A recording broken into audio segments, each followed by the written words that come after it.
the Hot Pink America podcast.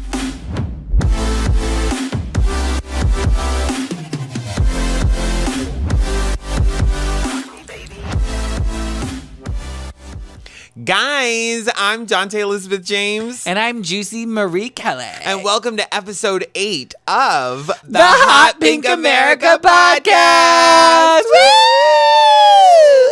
Guys, we're here. It's episode 8. We hope you're feeling great and gay. And that we ate. And we're on a plate. With our mates. To a date. Yeah, so dates. We have this amazing calendar that, what did we just do today with this amazing calendar? So we just made our second donation to the Trevor Project. Guys, I'll put the receipts all on here on the screen. We made our second donation to the Trevor Project. We got our payment from Lulu, who prints and distributes our Hot Pink America calendar. And it was for $148 and like 68 cents. So I just went ahead and rounded it up to $200. So we just made a $200 donation to the Trevor Project, which means we are up to $700. Yes! Again, guys, last year we made it up to $1,000 donation, so hopefully we can match that this year. Or if we go over, that would be pretty cool too. Would love to go over. But the amount for donations. Anyway, but that is so cool. Thanks to you guys. Thank you for ordering it. Thank you for getting it. It's all, again, thanks to you guys. If you guys didn't know or you're a first-time listener, Juicy and I do a calendar every year. This year is the Hot Pink America calendar. It is for the Trevor Project. If you don't know what the Trevor Project is. The Trevor Project is a nonprofit organization that provides crisis intervention and suicide prevention services to our LGBTQ plus youths. And together, we do this all the time. 2 years in. We like to finish. I know, we've said it so many times. It's the crisis intervention into that part. It's because when I think of intervention, I would say intervention programs, but it's crisis intervention and suicide prevention programs. I think I mixed that up. No, you did it right. You guys get it. Know you guys, it's for the youths. Google that. Trevor, call us and let us know. It's Trevor, for the youths. Trevor, call us. It's a fun calendar. Order it. It goes towards a great cause. Every penny that we get from this calendar goes towards the Trevor Project. Yeah. So, but yeah, a lot of fun pictures. It's a lot of fun to make. We look forward to doing it every year. And again, it goes towards a great cause because our LGBTQ plus youths need it now more than ever. Absolutely. And I also want to say you get to see Jay Bizzle's hot bod in here. JB's in it twice. Yeah. He was only in, I think, it once last year. Yeah, only once. But it's designed by Joni. Joni does a great job on it, and it is just so much fun how Joni takes our pictures, takes our ideas, and brings them to life. And March is actually a lot of fun because Juicy and I are just two little leprechauns. So... So definitely go check it out, guys. You can look at the Irish. You can hang it in your kitchen, in your office, in your bathroom, in your bedroom, in your cellar, in your attic, in your bathroom stall. Yeah. You can you can hang it anywhere. Yeah. Unlimited. Unlimited options. Unlimited. The spots you can hang it are unlimited. Honestly, guys. if you're like, what do I hang here? A calendar. Yep. Hey, a bare wall hates to see me coming. So if you have like a little bare space on your wall, a bear loves to see me. A bare wall hates to see me coming. I mean, look at my friggin' house. True. I mean, every spot is covered. There's actually a spot in the bathroom in there above the toilet paper roll that's empty, and that's been bothering me, but I haven't like filled it yet because I'm just... Yeah, because Our calendar is actually on the refrigerator. I haven't filled. Oh yeah, and I need to switch it too. I keep forgetting. Mine's still on February. It is only the 2nd day of March. True. We got Give us time. some grace. If you didn't know, we're on March now. And then plus, I mean, yesterday I did celebrate my 5-year Soberversary. Meow, meow, meow, meow. 5 From years. alcohol. If you had our calendar, you would know. Everyone at it's in home, our calendar. count it with me. So 1, 2, 3, 4.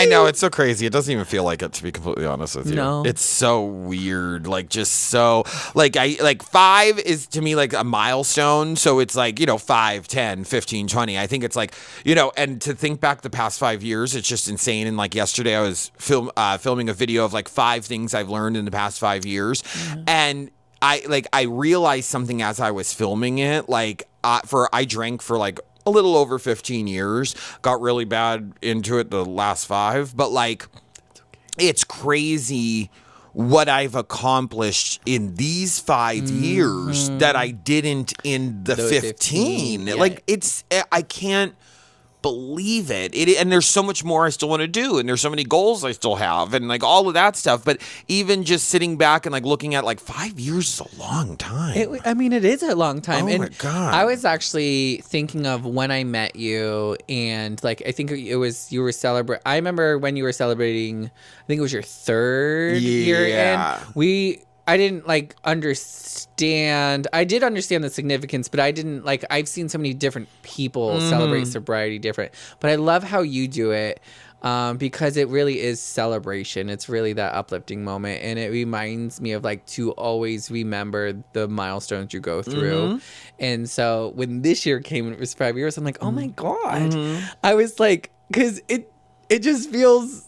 Well, it feels so close but so far. Well, like, I treat it the first time. I treat it like a second birthday. Yeah, because it honestly is. It's the day I was reborn. It was the day I made a huge decision. It's a big day, and I know that everybody else's sobriety journey is different. And not a lot of people want to celebrate it. Like, we celebrate JB's Soberversary, but he's not like let's do it grand or let's do it. Where me, I'm like, I want to do something for it. I want to celebrate it because.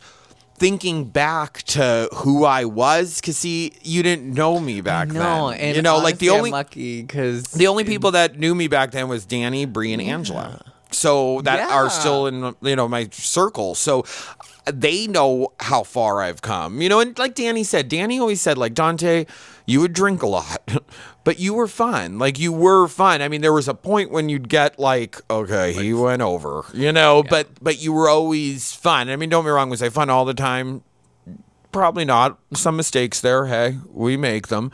But honestly, still just to this day, the best decision I've ever made in my whole entire life. I mean, even as someone like you, like bringing you up, like you're not sober, but you don't drink as often. I mean, I don't think I've ever, even I've known you 3 years now, I don't think I've even ever seen you. I had one drink. But drunk. Like, I've never seen you like falling over or anything like that. No, I've never really drank like that, but for me, I did. It was in 2021 when I had my moment of like, oh no, absolutely not. And it was because I felt embarrassed, and I don't ever like that feeling because I do want to feel it. No, if there was one thing, so if I drink or anything like that, it is like when I tell people I know my limit, don't push my limit. Yes. And because it's a hard boundary. But you are also one of the people in my life that taught me like, oh yeah, it's normal to have boundaries around that. Yes, and you have like, to.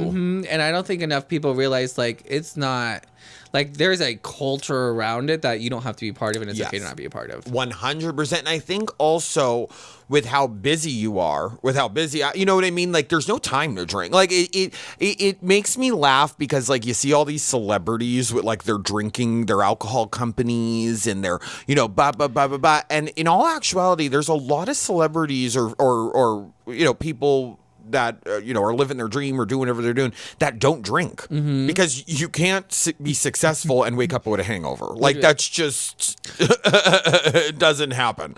Well, I remember in like the drinking experience that I've had, like it's a very being a heavy drinker. I should say. Drink. I mean, people could go and have drinks and whatever, But I remember my the drag scene, and like very early on, everyone was like, "Oh yeah, she just gets drunk and goes." And I said, first of all, I just turned 21. I am new to all this experience. So that's not going to be my reputation. Never has been. But what I did learn was I just don't like the feeling. Yeah.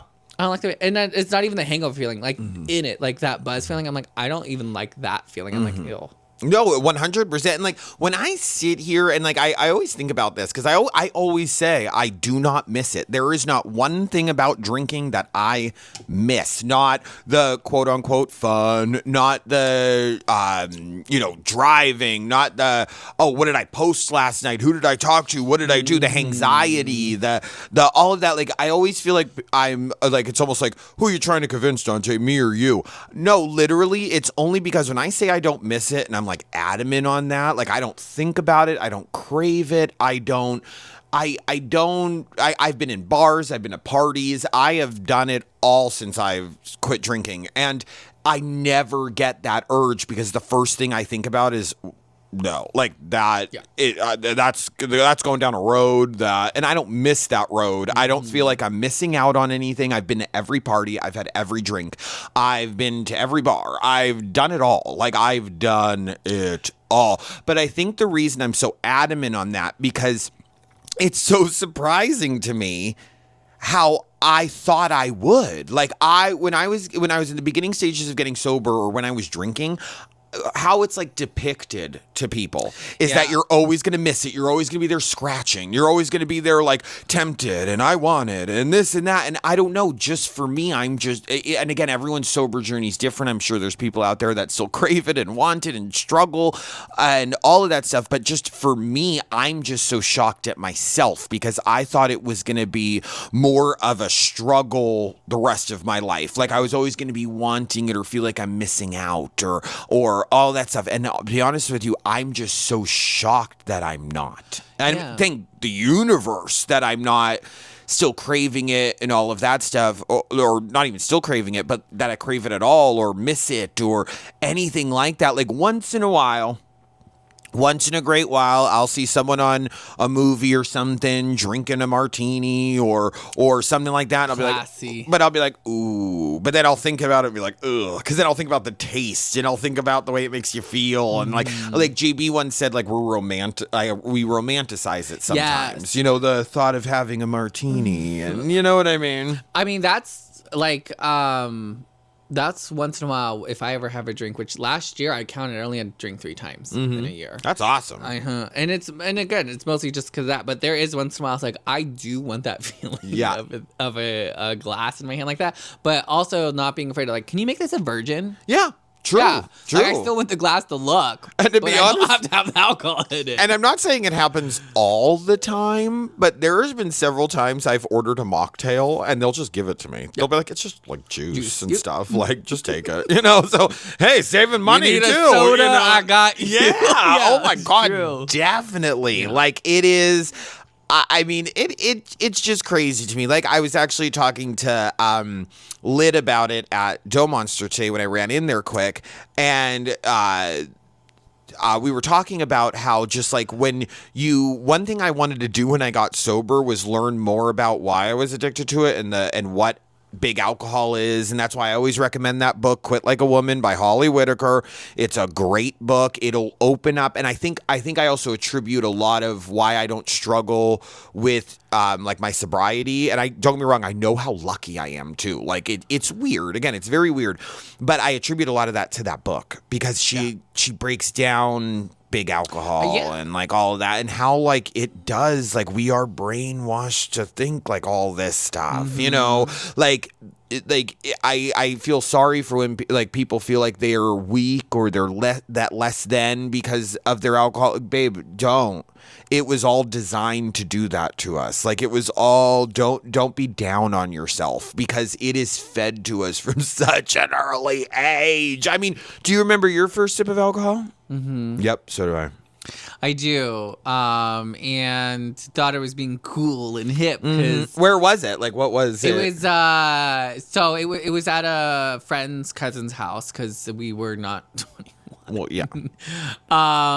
And I think it was vodka. It was hard liquor. It was a mix. And one that made you go, ugh. Yeah. We were like the cheap stuff. Oh, bottom shelf. Yeah, and we're just like, aren't we cool? And like mixing. And yeah, I remember all of those parties. I remember the hangovers. I remember getting sick. That's actually, I mean, I learned I was allergic to certain alcohols because of alcohol. Oh, I didn't know that. I'm allergic to whiskey. Oh. Yeah, like bad. Like it. You know, it's crazy because you're right. There are, I've met a lot of people throughout the years that are allergic to certain vodkas, certain their face gets all red. And everyone's like, that's just what alcohol is. No, you're allergic to that, sweetie. But I mean, don't get me wrong. We're all allergic to alcohol. Yes. We shouldn't be drinking. It's not good for you. But yes. Like the royal flush, my heart rate the reaction's a little different. Yeah. It's like the heart rate spikes. I'm flushed. I'm hot all of a sudden.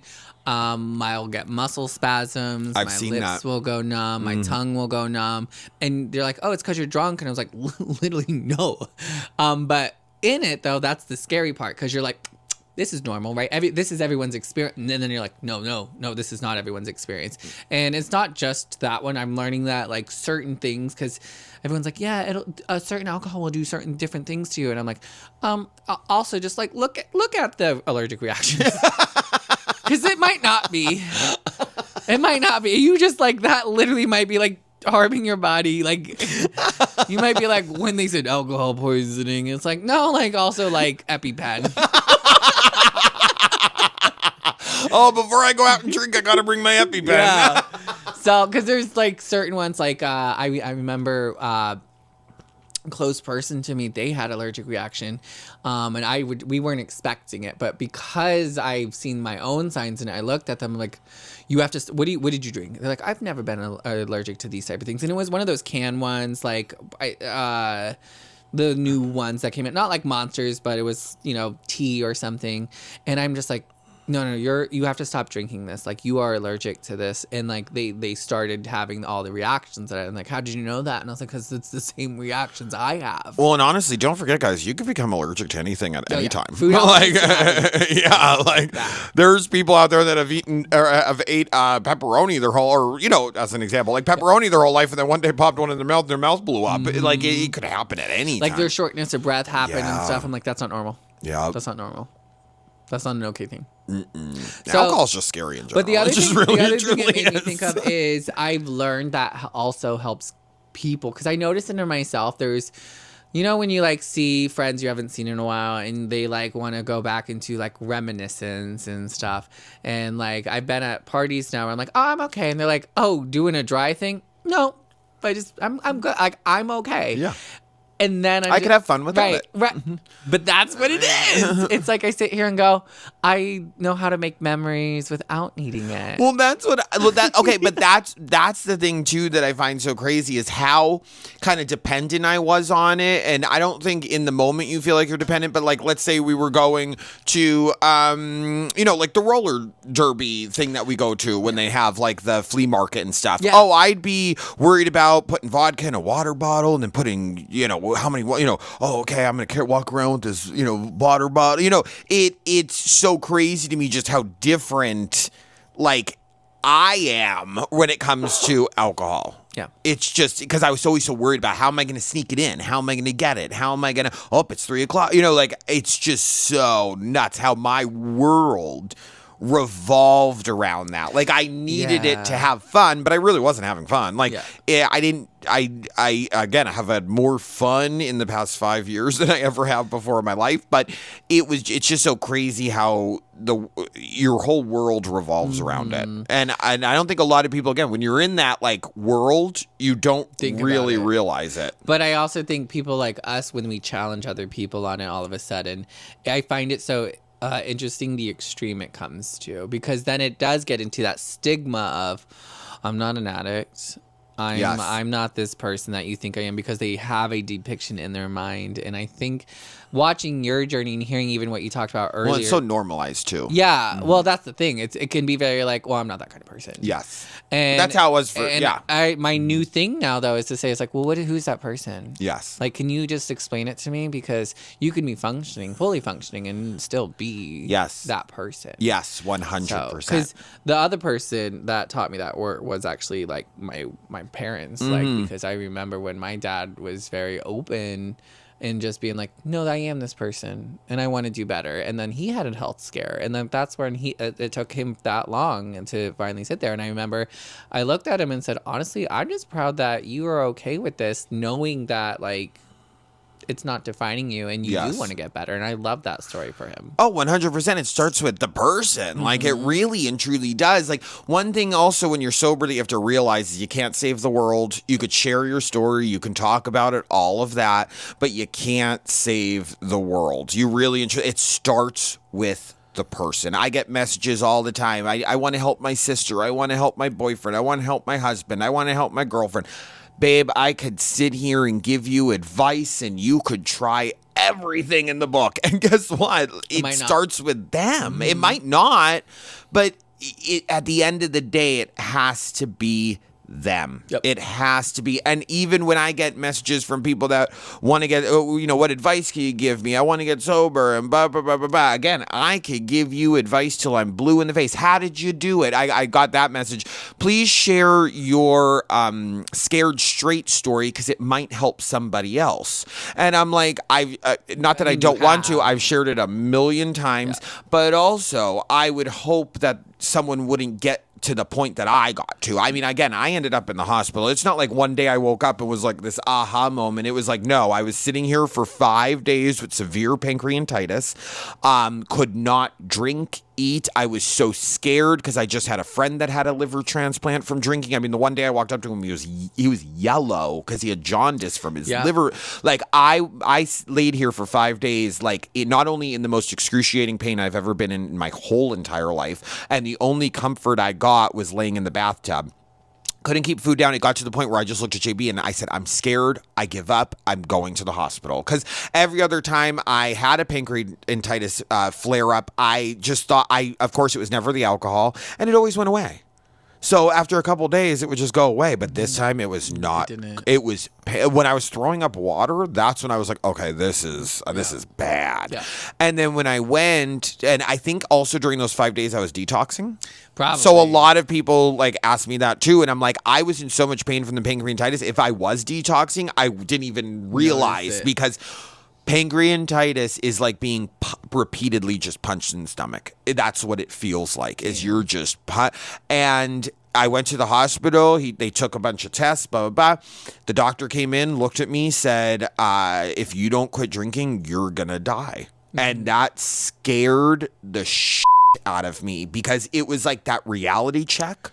Yeah. Like the first one I've kind of ever really had about my drinking. Like, oh, shit. Like, and then again, JB, my mom and my aunt were not allowed back in the hospital room with me. They wanted to keep me overnight, and I was in that room by myself. I've never stayed in a hospital before, and I just laid there staring at the ceiling, just crying and just thinking, how could I do this to myself? And how could I, and then that was the moment I realized, well, if I'm going to, I'm not ready to go yet, and if I'm going to stay on this earth, well, I'm going to make sure I fix who I am so I can enjoy my life. And then that's when I stopped being a people pleaser. That's when I stopped, started chasing my dreams and chasing what I wanted to do and really dive into making my life what I want it to be and becoming the bad queen that I am today.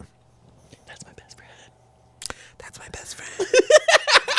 And attracting other bad queens. Okay. Hey. Okay. Hi. But it's and that's my story. It's not like I didn't. And then a lot of people say, well, did you go to AA? Did you go to a treatment? First of all, didn't have money for treatment. Didn't have money for a therapist treatment. Nothing. No. Nothing. I was in so much credit card debt from my alcoholism. I was just talking to Juicy about it. Some of the stories you shared with me, I'm over here like, what? Like literally, like I would get off work, go over to the liquor store, buy a bottle of Rumpelmans, a handle of gin, and that either I would go there every other day or every day. If it was a wild night for JB and I'd be back there the next day getting the same exact stuff. But the thing was, I was so unhappy. That was another thing. So I think when I got sober, That's why I read that book. That's why I focused on myself. I didn't go to therapy. I literally just went online and searched for healing and making peace with the past and stuff like that. And again, my whole journey is on my personal YouTube, guys. I filmed for an entire year, my first year of sobriety, every single day. I vlogged every single day. So if you want to go watch it, it's still there. I leave it up. I love that. I didn't know that. But I did it myself because, again, I had no choice. Yeah. And I wasn't letting anything stop me. Yeah. I wasn't like, well, I'll wait till treatment, or I'll do this, or I'll do that. It was like I came home from the hospital, sat in the corner of the couch, filmed a YouTube video admitting like I'm an alcoholic, I have a problem, and for the next year I'm gonna, film my process and what I'm gonna do and how I'm gonna do it. And I don't like, I remember a lot of it, but I don't remember a lot of it. Like, again, that's where the affirmations came from. That's where the gratitude list came from, because I was trying to, without the money for a therapist or treatment, do it myself. Yeah. So that's And where all that, and I You did. did. And I did. And that, I think that's why it's just like, not that I don't understand when people struggle or anything like that. I understand it's a hard monkey to get off your back, especially alcohol. It's everywhere. But if you want it bad enough, I promise you, I personally feel like, and I'm only talking from alcohol, I can't talk about any other substances. There's a difference in some of these But, substances. well, no, I know. Like, Yeah. I can only speak from For alcohol, because alcohol is the only thing I got sober from. But it is only as hard as you make it. It's only if you're going to be sober and think you're missing out on things or have FOMO or anything like that. Babe, I promise you, you're not missing anything. Once you take, if you're 3 months sober, 2 months sober, a month sober, a couple weeks sober, the moment you take that drink, babe, you're gonna regret it. Or you're gonna wake up the next day and regret it. Just think about turn alcohol into the bad thing that it is. Yeah. Stop treating alcohol like it's this fun magic potion that's gonna make your life fun and all this other stuff. Like, it's bad. Holds all It's the answers. It bad. actually holds all the wrong answers. Exactly. And like I always tell people, anybody could become an alcoholic. I don't care if one bad thing happened to you and you turn alcohol, and you can't get out of it, or blah, blah. And I think another thing that like makes me like, how many people don't realize they're alcoholics? Yeah. Like, there's still people that I follow that I don't really like talk to or anything like that. But like, I'll see their stories and stuff, and I'm like, oh, you guys are at the bar again. Mm-hmm. Actually, like, I don't know. Like, is that all you do? Yeah. Like, it's unbelievable. I think when you take a step back, and because I'm a social drinker, I'll just say it. Like, when I'm socially there, because alone was never like my cup of tea. It kind of made me feel more depressed because I was alone rather than the opposite. And then one of the things I noticed was like, why am I always here? Like, why am I not out doing? Why am I in this dark, seedy bar? Like, and everyone's like, the company. I'm like, it's not that good. The company is not that good. Sharing the same story 5 million times through a thing is not that good. Reliving high school. It's not that good. Like, I'm just, because like, I'm a very intellectual being. So after a while, I'm just like, why am I bored? Oh, because I'm here. Yep. You know, the company's not that good. It is not that good. I don't care how good the bartender is. I don't care how good these strangers you just met for the first. It is not that good. It is I'm laughing because it is so the truth. It is so the truth. Sitting in this bar with all these it's so the truth. Yeah. It's so the truth. But it's funny because again, people that are my age, 25 plus. But I'll look at their stories, and it's like every night you're just sitting at the same bar acting like, no offense, morons. Yeah. Like, and comfort. Yeah. Right. And they don't realize that life begins outside of that comfort zone. Yes. There's a life outside the bar. Yeah, there's a life outside. You change your routine up. Yeah. To create some positive habits, or if you want to work on yourself, you can't find it at the end of the bottle. Nope. Honestly, though, I think about it all the time. Would I be here if I still drank? Like, I think about that all the time. All the time. And also I think back to a lot of just like I sit here and I think about like memories of drinking and putting myself in some sketchy situations and or even just like the embarrassing moments or the like just I don't it's crazy to me. Like I don't cringe and I don't regret anything, but like also like I just think back like Jesus Christ. Oh my God, Dante, what were you doing? Like oh, man. And then also, I always bring this up. I always bring it up. The money. The money. The money you waste on alcohol is unbelievable. Again, take it from someone that was in pretty high credit card debt because if it's paid off now, no worries.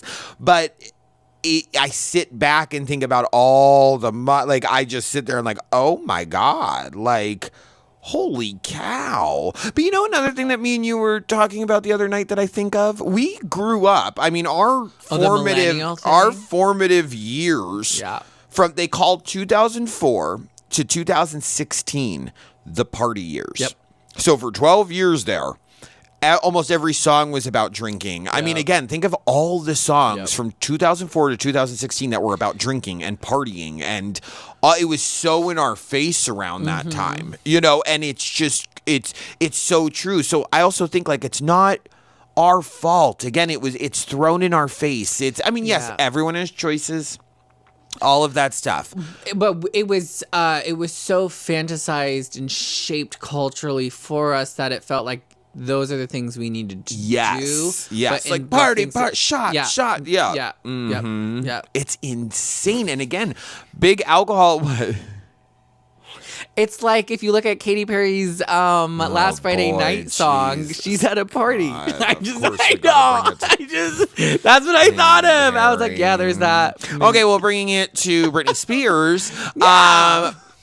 Party till the world ends, or till the world ends. Oh, it was so good. Yeah, like, but if you like again think back, Kesha. I'm a Kesha girly. Love Kesha, but Kesha was all about like partying. Oh yeah, you know what I mean? Like it was just all around us in our music, and then also think about the movies that came out. Oh yeah. Like about partying and house parties and all of this stuff. Like it was always in our faces. Like that was the climactic part of the movie was a tragic big party that destroyed the house or caused a breakup and then like the rest of the movie is fixing it. And like big alcohol is like I think a $2.3 billion company. Like it's so insane. My best advice to you, babe, is get away from it. But I also find it funny when people like try to compare alcohol to, we'll call it broccoli. Okay. Marijuana. We'll call it broccoli for the sense of it. But they'll always be like, well, how could you call yourself sober if you smoke broccoli? And I'm like, well, first of all, comparing alcohol to broccoli is like comparing an apple to an orange. Yeah. Two completely different things. Yep. And also, because I always feel like people, and that's why I don't talk about my sobriety a lot or make my like page about sobriety a lot, because I understand like a lot of people's sobriety journeys are different. But then also a lot of people will either from a place of jealousy or a place of whatever will then pick you apart. Like, like blah, blah, blah. I remember this one guy was like, well, you're just weak and couldn't handle your alcohol. I said, hey, listen, sir, if you need to defend your alcoholism, you have a problem. Well, so it's not that you're stronger than me and could drink and all of that. Yeah, actually, you're a giant piece of shit. So, but I love when people try to compare it because even like someone said it to me this morning. They're like, well, don't you use broccoli? And I said, well, yes. I said, but I use it medically. Like, I didn't get my medical card until I got sober the beginning of March. I didn't get my medical card until November. So I didn't, and the only reason I got it is because I was having high anxiety. And my depression calmed down because again, if you suffer from anxiety and depression, guys, alcohol is the worst thing you should touch because it actually makes your anxiety and depression worse. Yeah. Look it up; it's scientifically proven. But anyway, so I wanted a natural alternative. I hate doctors and pharmaceuticals, and I know they work for a lot of people. I just had a bad experience with pharmaceuticals and a doctor, so I got my medical card because my friend suggested it to me. She's like, you should just get your medical card. Tell them what you're using it for. I love my bud tenders. I love my dispensary that I go to. It's so informative, and and also, broccoli, quote unquote broccoli, isn't ruining my life. I mean, Juicy.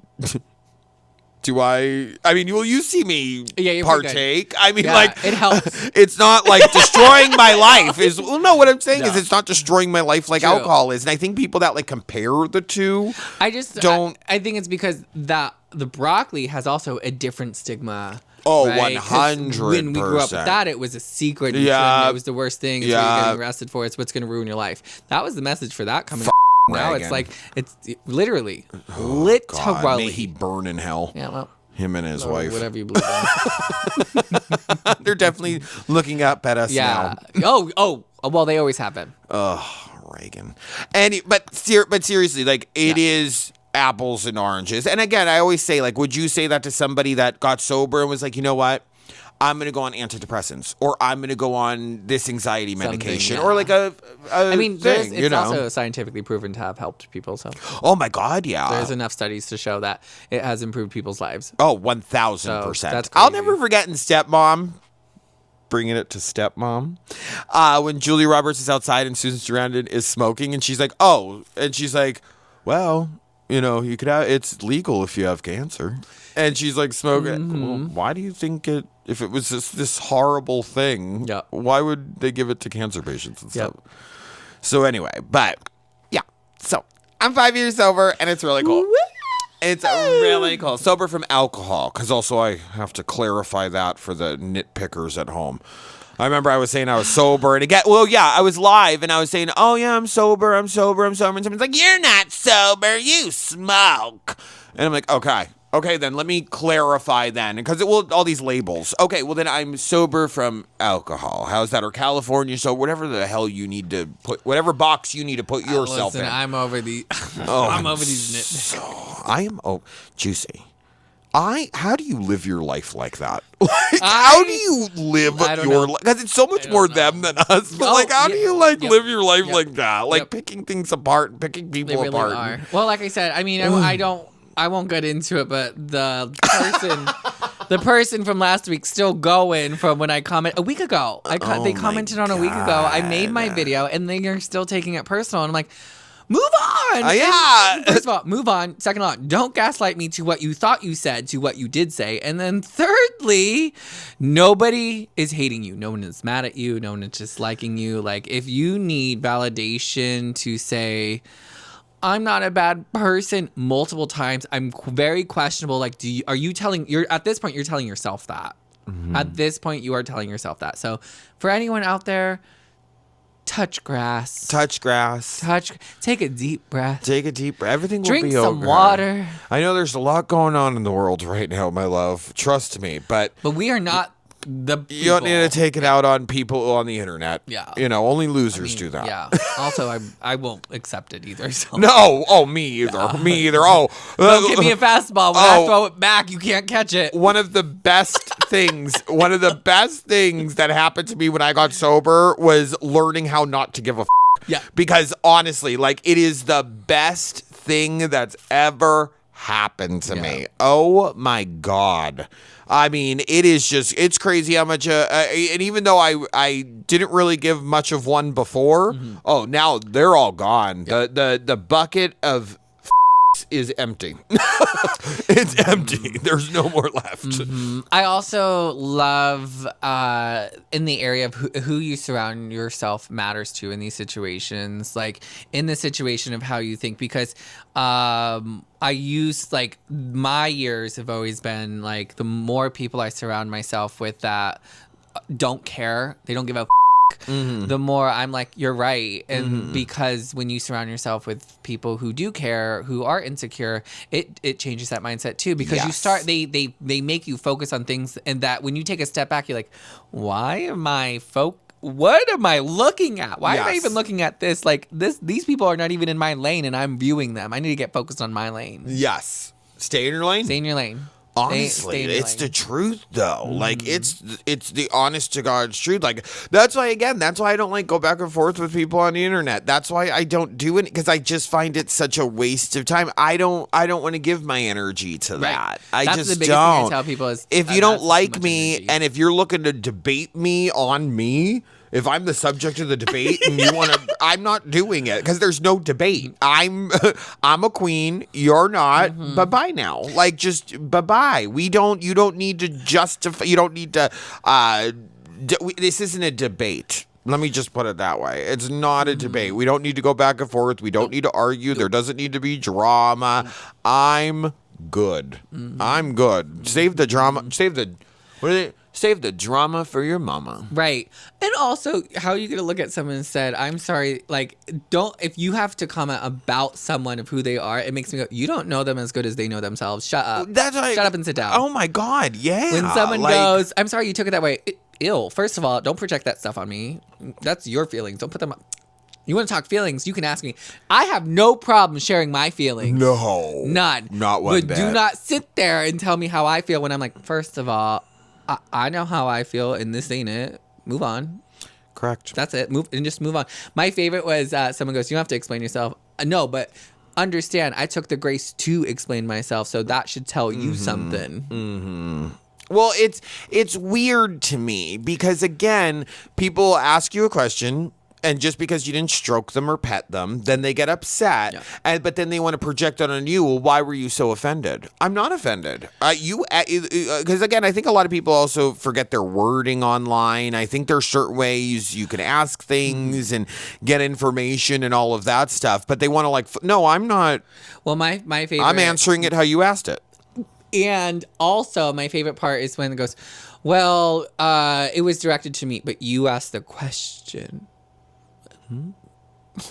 Yeah. If 1 + 1 = 2, and you're trying to make it equal 4, where someone's doing bad at math and it's not me.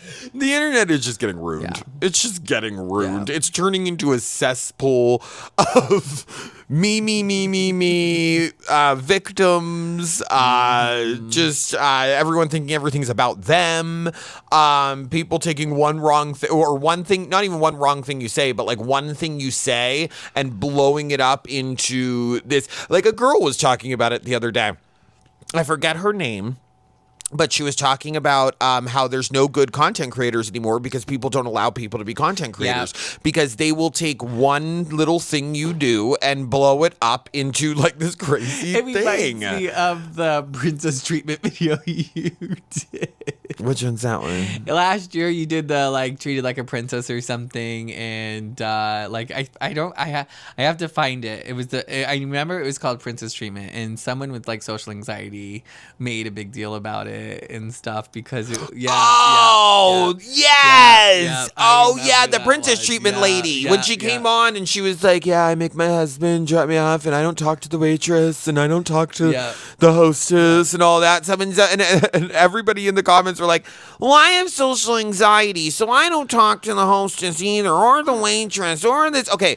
Just call yourself a princess and move on. First of all, this has nothing to do with social anxiety. She wants to be treated like a princess. It's not because she has social anxiety. It's because she wants to be treated like a princess. And again, I will say this till the day I die.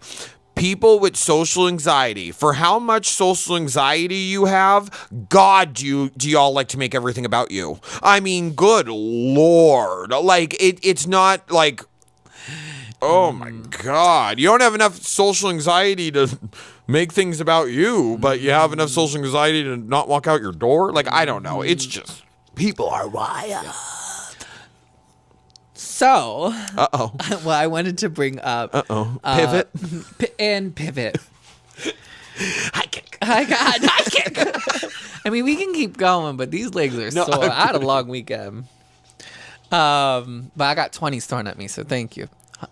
High class Spence.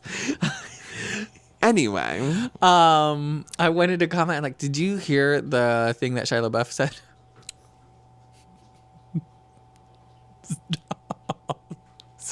So it's very fresh. It was yesterday, day before. I saw it. I know. I saw it. If you're not following, I guess Shia LaBeouf made a comment that said he's scared of big gay men, and then tells this story of how he was around 3 big gay men. I'm saying it the way because that's an important And the reason he got thrown in jail is because they were touching his legs. Yeah. Or leg Someone or something. touched his leg or something. Oh, well, Shia, now you know how women feel. That's, yeah.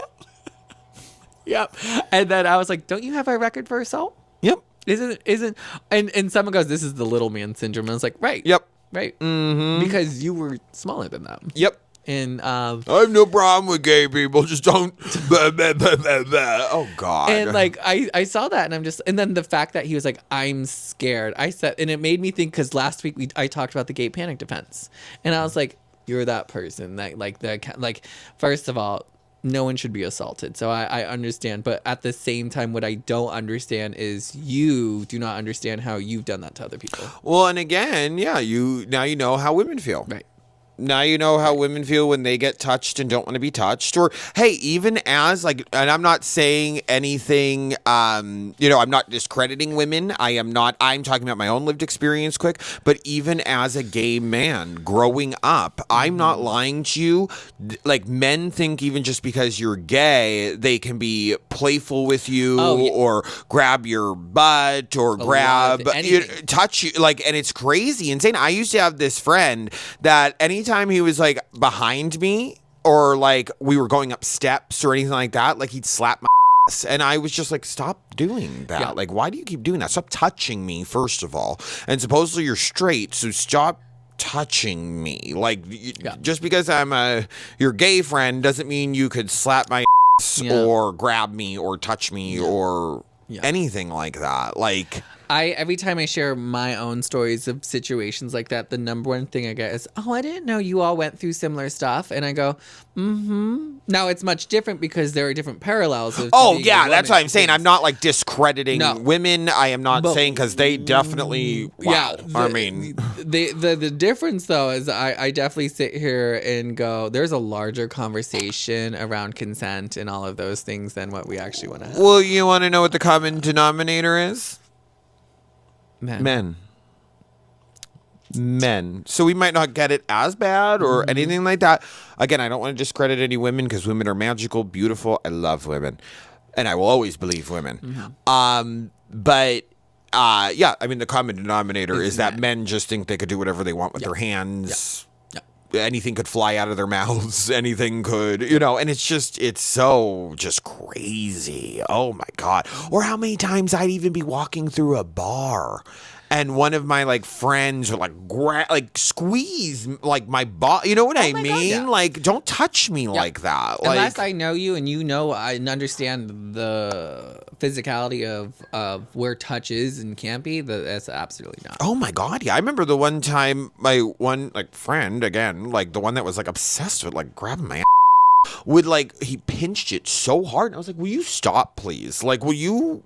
That hurt. Like, that really hurt. Like, it's just, it's so weird. Like, just because I'm gay doesn't mean you could just touch me however you want. Like, I mean, it's true. Take your like fantasy, maybe. I don't know. Like, why are you touching me in general? My biggest thing is like, I've had people like I've had to need security. I'm a person that looks for the bouncer the minute I walk into one of these clubs, okay? Like, I've had people's genitals on me. I've had people kiss me. Like, actually, this just happened. I was at a different place. I went out, and my friend and a friend I came with witnessed it, and she goes, are you okay? I was like, I'm ready. I'm good. We're leaving. Like, I was like, we're good. I'm good.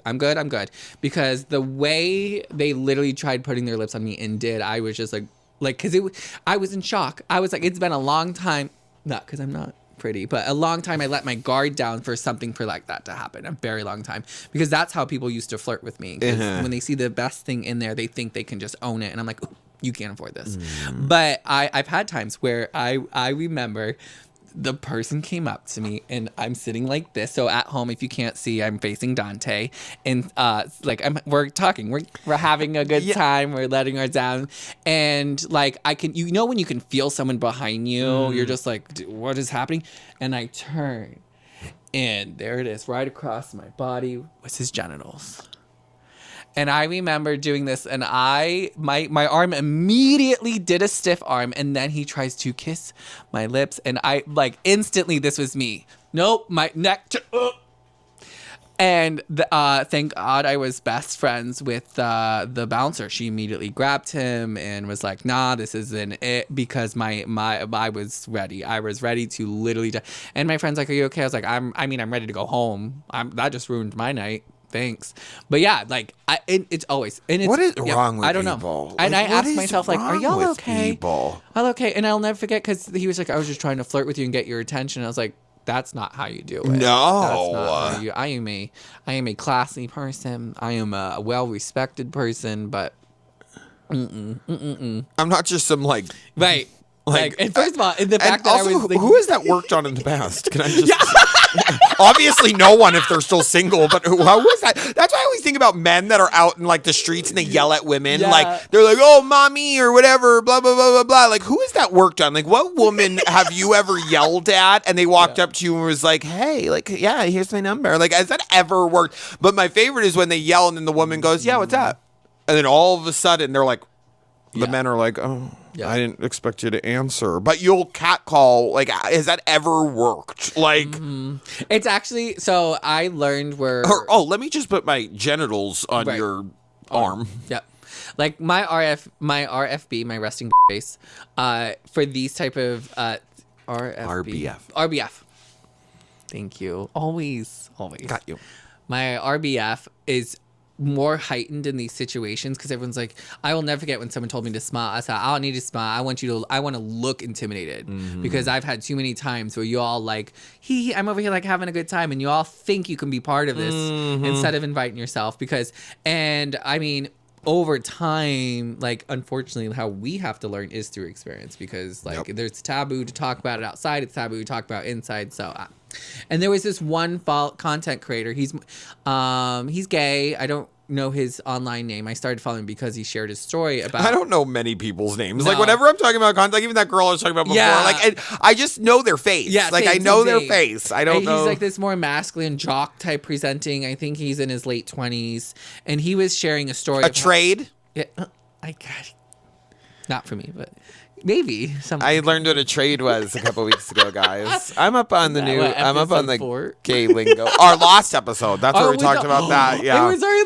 Because I asked you what a trade was. I was like, what's a DL trade? Such a good episode. I don't know what a DL trade is. Like, I'm like, what are all these new, like, and then you said it's like someone that's like straight presenting. Yeah, it has very like more of a hetero-passive physique to them. Okay, so then I think like, okay, so there was already a word for that, like straight. I mean, but it's DL trade just sounds like a hardware store. I mean, probably. I mean, that's what you. I'm gonna run up to DL Trade and get some nails. Yeah, I mean, when you go to Home Depot, that's probably who you're meeting. I don't go to Home Depot. Me either. I don't need anything there. Whatever. When GB needs to stop at Lowe's, he's like, "Do you want to come in with me?" I'm like, "I'm okay." No, there's nothing really have to get a shovel in there. I mean, sometimes I'll go in and like play with the lights and stuff. The plant section's nice. Yeah, there's some stuff in there, but I don't really like. Okay, Dante. We know you can go over the lights. Aisle 5. I'll be at the light switches.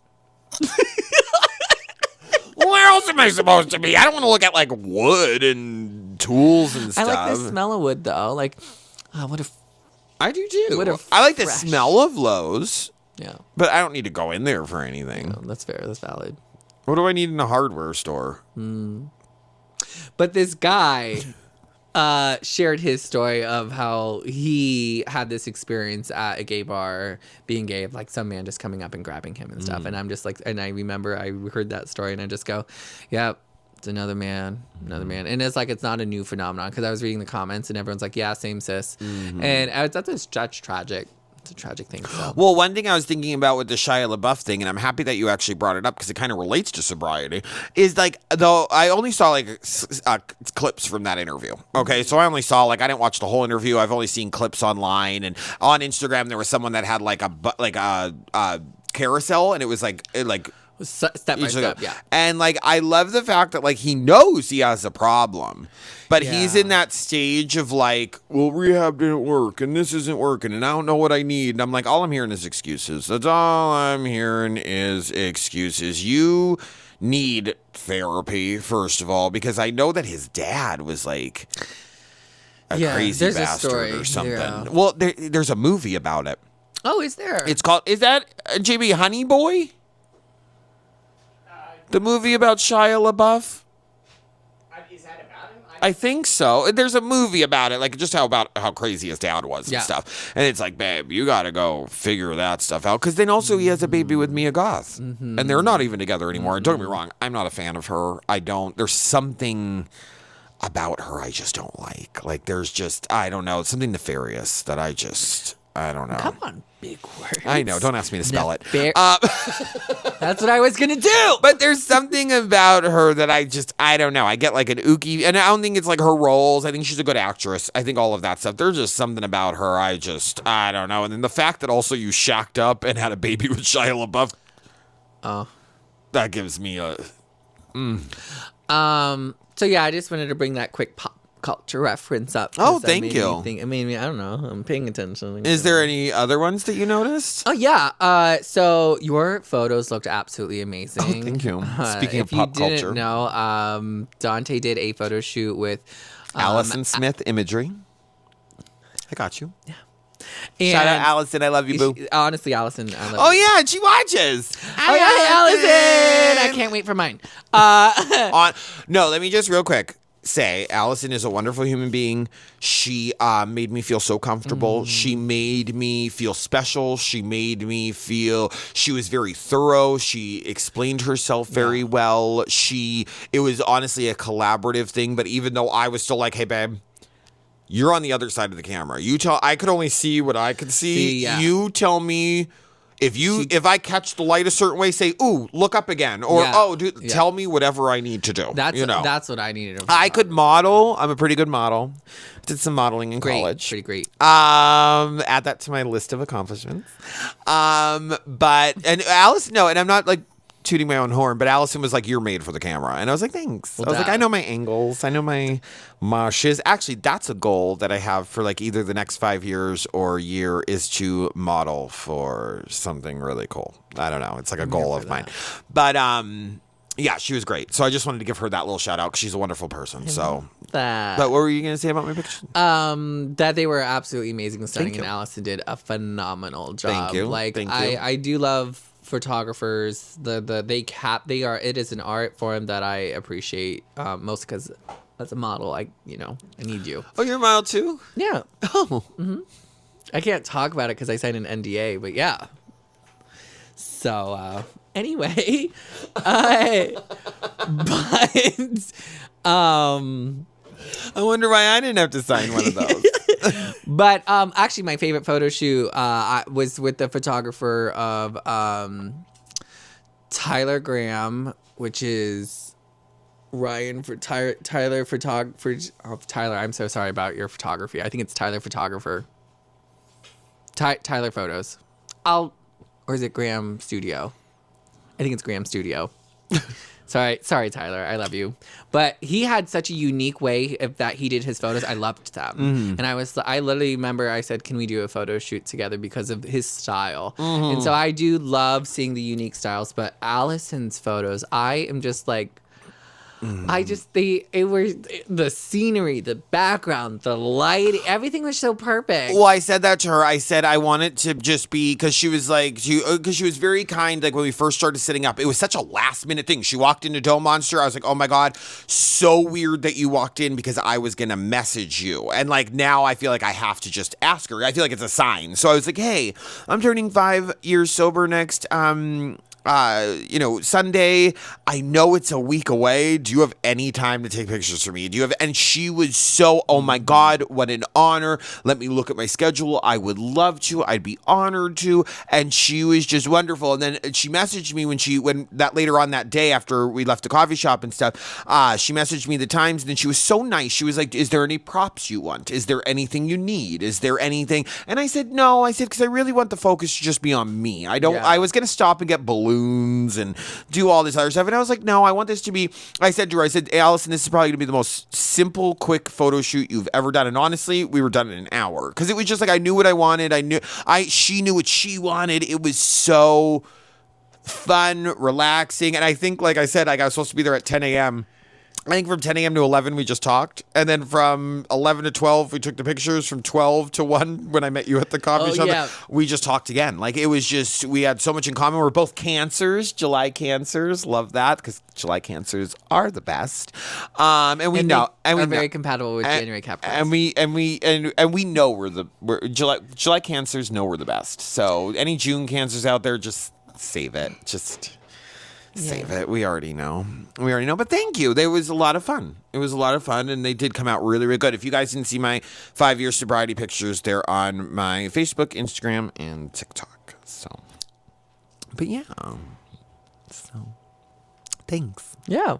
That's what I'm here for. Any other pop culture moments? Besides those two? No. I know. There really wasn't. I can think about. There really wasn't. I mean, I'm actually going to say this. If you don't support trans people, get off our podcast. Oh my God, yeah. I don't want to get into that because we don't have much more time. Oh, hey, listen, I always have time for that. Let me make something very clear.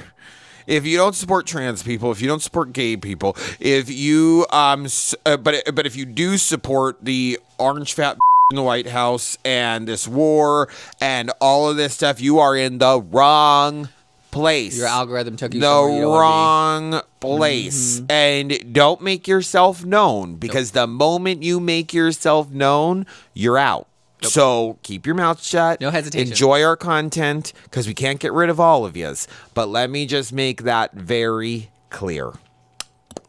Trans people have always been around. Gay people have always been around. Mm-hmm. We will always be around. You'll never be able to get rid of us, because it is not a choice. So if you think you're going to get rid of all the gay and trans people in the world, that's not happening. Nope. It's not happening. Nope. And get a life. Oh, literally. My God. Literally. Scroll back a little, listen to what we were talking about, the people that need lives. Oh, my God. Well, no, it's just these people's obsession. Oh, yeah. With trans people is so weird. Like there are, the thing that I find so crazy is that these straight people out here, quote unquote straight, are so obsessed with, they're more obsessed with gay and trans people than gay and trans people are. Oh my God, yeah. Well, the biggest thing, what makes me bring it up is because of the law that was just passed for Kansas that I find repulsive. Yep. And I, like, the minute someone says, I agree with this, gone. Yep. God, there is no discussion. I am not educating you there. I don't need to. Yep. That there is no coming back, nope. in my opinion. And then there's also the Texas drag band that also came out too, which also I'm just like, what do you mean? Mm-hmm. So as we unfortunately keep trying to distract from the Epstein files. We're not forgetting. We're not forgetting. So just forget it. Yep. Just forget it. And hey, listen, just because I don't talk about a lot of politics on my social medias does not mean I'm not up to date, does not mean I don't know what's going on.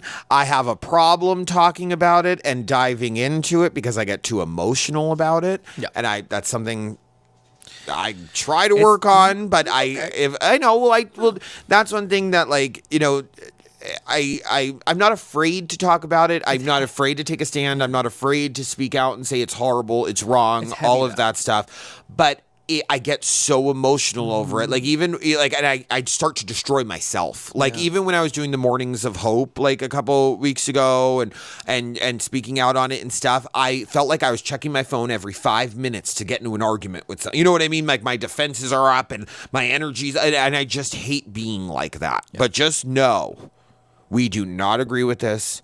Never have. And never will. Never will. Never, ever, ever will. And it's not a debate. No. It's not a debate. I'm not here to go, if you're a supporter of that orange in the White House, I am not going back and forth with you, because honestly, and I talked about this already with me and you privately and Angela and JB the other night, we have to stop giving them attention. I'm sorry, we do. Yeah. We have to stop going on their podcasts and debating them. We have to stop going on Fox News and debating them. We have to stop taking their comments and going back and forth with them, because you want to know what's going to happen if we do just stop giving them all this attention and focus our attention on, like, trying to fix things is they're going to turn on each other. They already are, but they're going to turn on each other. When you take in my lived experience with people, is when two people are bonding over hating you, and let's just equate this to a group of people. When a group of people are bonding and their bond is hating on you,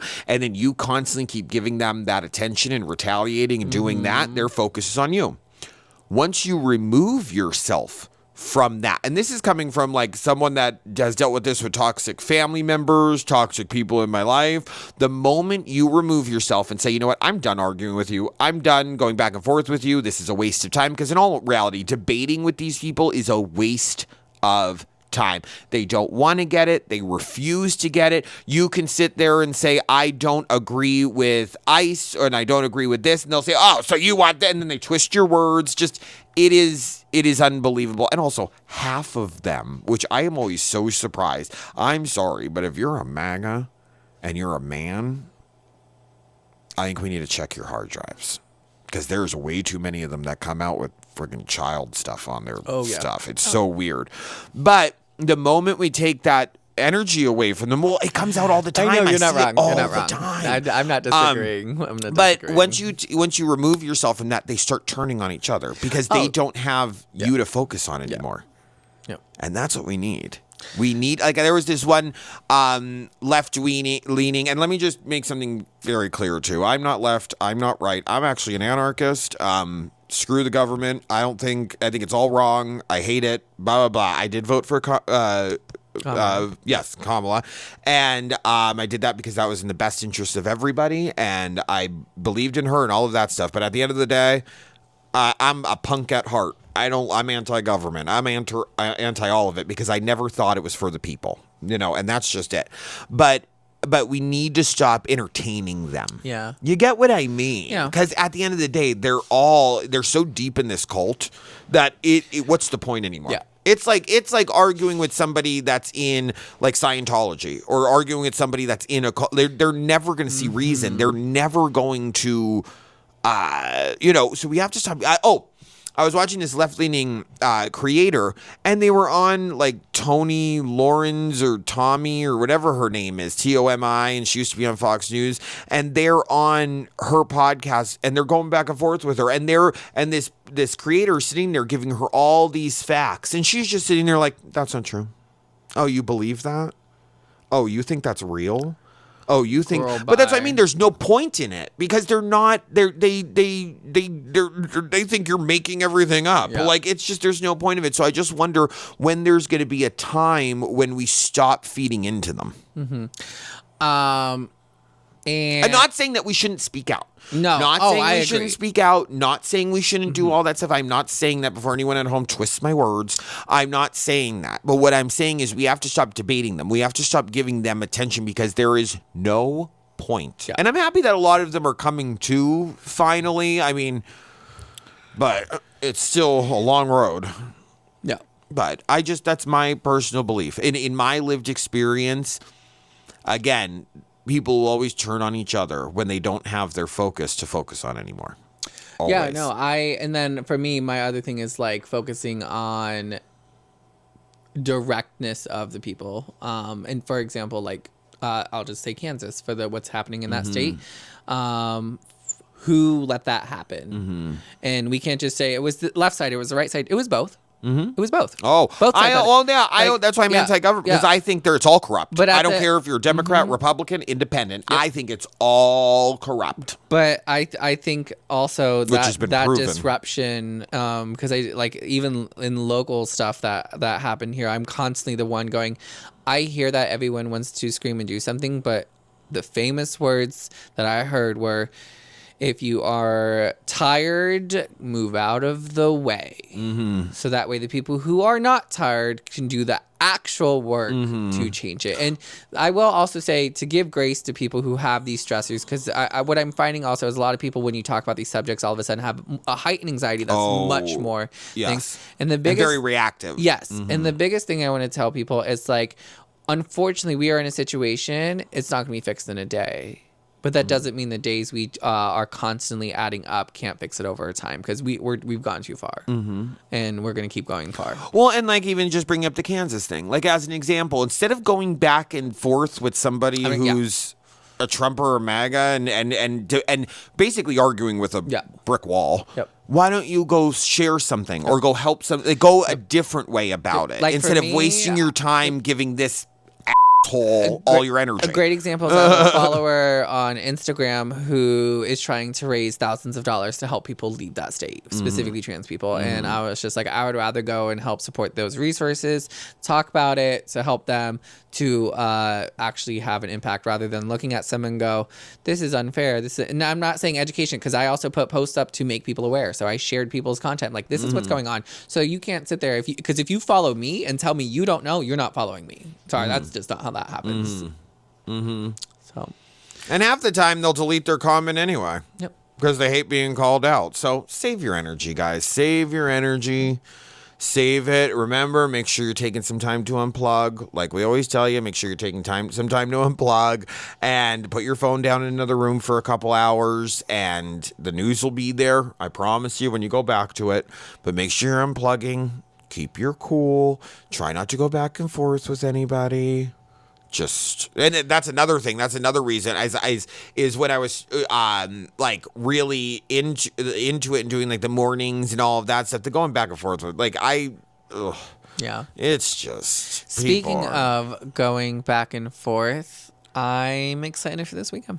Me too. Stay tuned for next week's episode, guys. We're going to wrap this up here, but stay tuned for next week's episode, guys, because we have a very special episode 9 of the Hot Pink America podcast, and it's going to be so much fun. We're almost at 2 hands. I know, but I am so excited, guys. And again, stay tuned. We have something fun planned. You may or may not be seeing people from the past. Ooh, the ghosts of Dimmick? The ghost of Dimmick past? Sure. But anyway, guys, thank you so much for joining us for episode 8 of the Hot Pink America podcast. We hope that y'all enjoyed. Please don't forget to like, comment, subscribe, especially if you're watching on YouTube. We love reading your comments on YouTube. And we always try to reply to them. So like, comment, subscribe, share our stuff, guys. We've been posting a lot of clips on our Hot Pink America social medias. So make sure you're sharing those and liking and commenting there, especially if it's like your favorite part from the podcast or anything like that. Can you? Okay. I don't know what Juicy's doing over here, guys.